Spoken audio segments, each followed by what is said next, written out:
Hey, good morning. Hopefully you're well. I am, and I'm jumping back in. Been gone on a funeral detail with my dad. Celebrated his 79th birthday yesterday, so that's pretty dang cool. And we had a good time. So hopefully you're well. Let me know before you watch this video. Stop what you're doing and text me. I am caught up. Okay? Please text me. I am caught up. Stop what you're doing and text me. I am caught up. Okay, so I know exactly where you're at. If you don't text me, I am caught up. I know you haven't watched video 11, and I'll know you haven't watched 8, 9, and 10. Okay, because what I remember is I started to get a little bit bogged down because of the similarities of these teachings. And the similarities is they're all from Matthew. They're all about teaching, and they're all little bitty excerpts of what Jesus said. So I don't know why, but I'm a little bogged down. So what I want to do for video 11, because I don't know exactly, I think I did Jesus teaches about anger again, because I've already talked about that. And I don't want to miss the next one, which is Jesus teaches about lust. Then divorce, then vows, then revenge, then loving your enemies.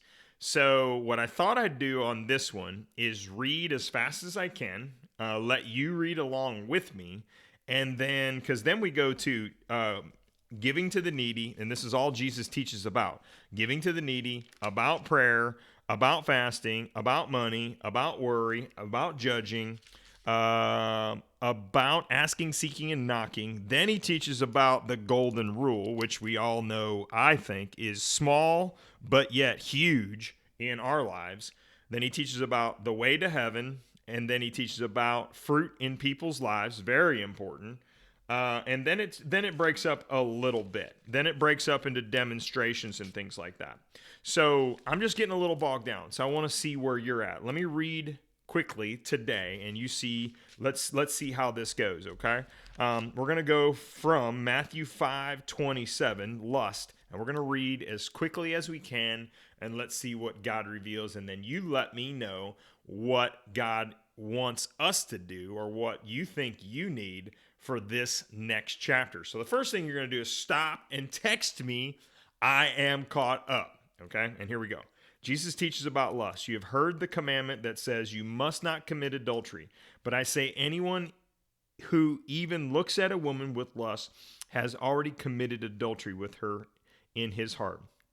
So if your eye, even your good eye, causes you to lust, gouge it out and throw it away. It is better for you to lose one part of your body than for your whole body to be thrown into hell. And if your hand, even your stronger hand, causes you to sin, cut it off and throw it away. It is better for you to lose one part of your body than the whole body to be thrown into hell. All right, I may get caught on this one, and because I just got a really profound thought on this one. Back when Jesus was teaching this, I bet I've never thought of this, and I bet you haven't either. We didn't have glasses. So Jesus said, so if your eye, even your good eye, causes you to lust, gouge it out and throw it away. It is better that you lose one part of your body than for the whole body to be thrown into hell. Think about that. You may have had a damaged eye. I've had a blown out retina, and I had a floater that was floating around in here. So think about this. Jesus was saying, because if we had two good eyes and we really took that commandment literally, if we took that commandment literally, and we gouged out one eye, we'd still have one left. But if we had one bad eye and one good eye, would we follow his commandment and gouge out our good eye to leave us with one bad eye? So where I got, and I don't know if this applies exactly, but for where I got when I had the opportunity to think about losing an eye, you know what I told God, and I was absolutely 100% serious in this moment. A part of my thought process was, God, you can heal my eye if you choose to. I know that. I'm clear about that. And thank you for letting me have surgery. Thank you for a good surgeon. Thank you for the process. But if you want to take this eye and this eye, I can live without my eyes. Now, that's easy for me to say because I have my hearing and I have my voice. Okay? But he's teaching us about lust. And so let's see what we can learn more about lust. But isn't it always a consideration for sacrifice, right? So let's see if we can catch this. And if your hand, even your stronger hand, causes you to sin, cut it off and throw it away. It's better for you to lose one part of your body than for the whole body to be thrown into hell. I think this is a very tough lesson. So much for reading ahead, right? Because we're already at 5 minutes and 45 seconds.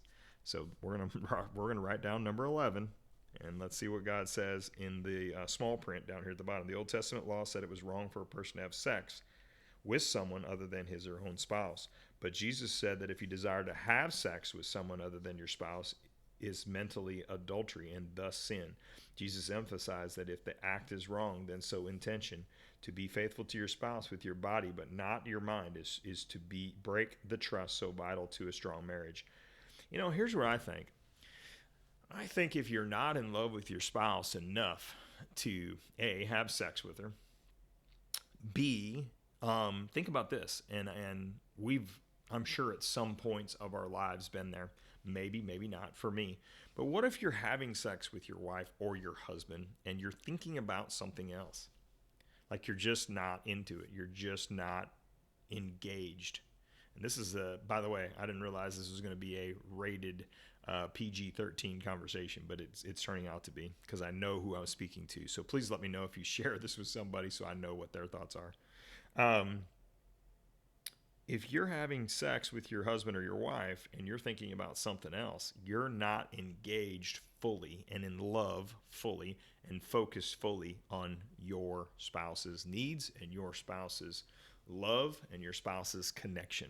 So I think that's what he's talking about here, is that something's missing if you're not fully engaged in love and in connection with your spouse.